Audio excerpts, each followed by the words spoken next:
bleeders. They are never meant, they was never intended to be a drain to stop any freezing problems. All this is if I'm shutting down at the seam, or I need to do something with this hose lay, but I don't have a man out there at the end of my nozzle to bleed the pressure off. I can now bleed the pressure off by opening this up. It was never intended to be something to drain all the water out to keep it from freezing. Because if you notice this droop right here, it'll hold. It's just meant to bleed pressure off. Or in the case of an intake like this, if I had 200 feet of hose coming from this truck, it's going to relay to this truck. I've already got people inside. I don't want to take all that air that's in this line and introduce that into the fire pump and make that go into the house or wherever, what structure they're in, and introduce that into their fire line nozzles. I can bleed the air off with that pressure coming in. Once it's all done, the water squirting out, shut it, I can bring it in.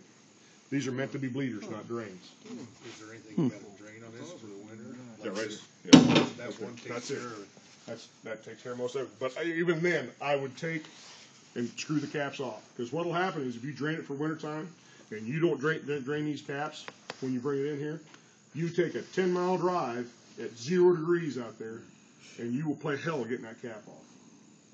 It won't come off because there's just about that much water in it. They're a great thing to have to keep the hose from kinking, but they're not. You've really got to rethink everything when it comes to droops. They keep the hose from kinking. They stop at the hose, the liner from wearing out.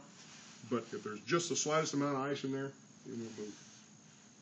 The other thing I would do, if you're really serious about doing all this, is when you drain the truck in the wintertime, if that's how you guys are you guys going to run a dry pump? In the wintertime? What we do is this one here. You're going to run a dry pump. Mm-hmm. This is probably going to hold a little more heat than obviously. But yeah, this one. But this one here, you've got that poppet on top of the pump and all that good stuff. It holds water. You've learned how to drain all that stuff. These here, and even the valves on some of this on the truck, they're protected by some of the body of the truck. But these here, it does get a little bit of wind chill swirling up in there, a little bit, even though you get some heat off the muffler. If you're really going to drain it down, make sure you open the drain. And everything but the recycle and the tank valve. You take all them valves and open them halfway. The body of a firefighting valve is double seated. It has a seat on both ends. It's a round ball with a hole that passes through it. When it's shut, the hole is crossways, but you still have a double seat. If I'm quick enough, I can open that valve and the hole just, and I still have a double seat there. The body of the valve is still full of water. So if I'm actually out on a call and I got to go to Timbuktu at 0 degrees outside, I may get there and I may have even busted my valve because there's water in the valve. And all I can do is heave it halfway. All that drain. Now I'm not going to get every bit of water out of it, but I'll get 97% of the water out so it won't damage the valve. And that's what. So take them halfway. All of them, but you can't do the recycling. You can't do the tank because when you do that, the water drains out of the tank. Okay. So those two. What's most people do with these? They leave them dry then, or how do they do it? Most people in the wintertime, they will do them dry, and they'll actually take these off in the wintertime. And because these are the ones you use most often, they'll actually take this off, turn the droop up, and they take a squirt bottle of Sierra antifreeze. Drain it out, squirt Sierra antifreeze down in there, shut the valve. That way you know that even that skip of water in there won't freeze, and when I get to the scene, I can open that valve. And on primers, this has an electric primer on it. They take the oil out of it. Fill the primer tank full of Sierra antifreeze. Where's the primer tank at on this? This one probably doesn't have one. It's oilless. They went to oilless because of the EPA and all that. Oh yeah, I can see that. Yeah, this one blows snot everywhere. Yeah, see, they got away from all that.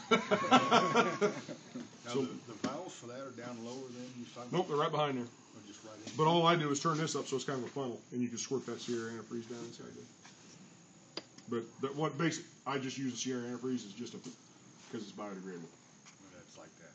The RVs type. Yeah, RV antifreeze. That'll work. Yeah, we've used that too. We've used RV antifreeze too. Yes, I forgot about that. But because these are probably the primary ones when you get there in the wintertime, you're going to go off these first and your pre-connects. No, pre-connects. I just trained a truck last night. They were up there, so I'm sorry. So that's what they try to do. Try to help Okay. solve the freezing problem. Some of the discharges, but in this case, I think you guys are going to find out it's going to be a little more friendlier to you than what that was, especially on long calls, if that's what you're going to decide to use it for. But even then, when it's cold, it's cold. Yeah. So I can't think of any time we've ever had this one freeze. It's been close. It's never happened yet. the chances are it's going to be the same way here. You guys know how far you can push to, but if you're going to run a dry pump, make sure it's dry.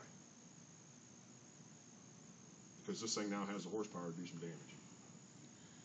Yeah, imagine it's got a lot. Yeah, it's meant to run 1,500 GPM. It wants to all the time. You're going to find out you can take a whole lot of RPMs and pump the gallon as you guys want. So, okay. Any other questions? So we just pull it straight out.